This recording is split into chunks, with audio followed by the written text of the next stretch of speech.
What's up guys? Welcome back to my YouTube channel. Well, it's me again, TeacherKevinPH, and we are back with another video. Hi there everyone! Well, it's me, Teacher Kevin, at sa mga hindi pa nakakakilala sa akin, ako po ay isang teacher na naka-base dito sa Philippines. Ako po ay isang English teacher at the same time, computer teacher. Kung first time mong dumalaw sa aking YouTube channel, huwag mo nang kakalimutang mag-subscribe at i-hit ang notification bell. Ako ay nag-upload ng mga educational videos such as computer tutorials, tech tips at marami pang iba. Bago tayo magpatuloy, ako ay mag-iiwan lang ng munting kataga na if you are given the opportunity to learn, grab it. Maraming salamat, magandang araw at magandang buhay. Alright, so today I'm gonna be teaching you how to fix your problem in terms of connecting to the Wi-Fi, and it always says can't connect to this network. If you have a Wi-Fi at home but you can't connect, well, we got some tips of how to fix that one. Alright, tip number one, subscribe. Alright, don't forget to like, share, comment, and subscribe, my dear friends. And of course, don't forget to hit the notification bell for you to get updated with my latest uploads. I'm always uploading computer tutorials and more. Alright, first step that you need to do if you can't connect to a network is to restart your device.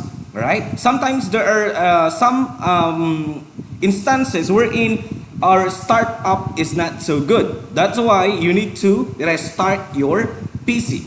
Okay, step number two, we need to update our network adapter, right? Especially our wireless or Wi-Fi adapter. Okay, how to do that one? Proceed to your search bar, then type in device manager. There you go, device manager, and then let's open this one and let's update the driver of our Wi-Fi or network adapter. Okay.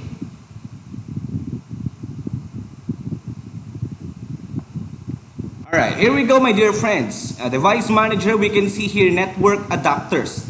Right? Double click on this one. Then you can see this Qualcomm wireless adapter. That this is our adapter for our Wi-Fi. Okay? Right click on this one. Then click update driver.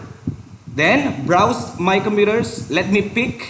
There's already an installed wireless adapter for almost all laptops, but if you don't yet have your own adapter for wireless or for Wi-Fi's, you may download it. Okay, so click on the first one, then hit next, then installing drivers. Wait for it until it's done, then we're good to go. Alright, after this one, my dear friends, restart your PC again, then try to connect it on the internet. Okay? Alright, and third one, my dear friends, if you've already updated your network adapter or your wireless driver, if it's still not yet working, you may check your Wi-Fi modem. Okay, and I also have a video of how to fix a Wi-Fi, basic tips in terms of fixing a Wi-Fi. Alright, there must be a problem with your modem if that's the case, if it's not on the device itself. Okay, and you may just simply restart your Wi-Fi modem or your Wi-Fi device and see what happens.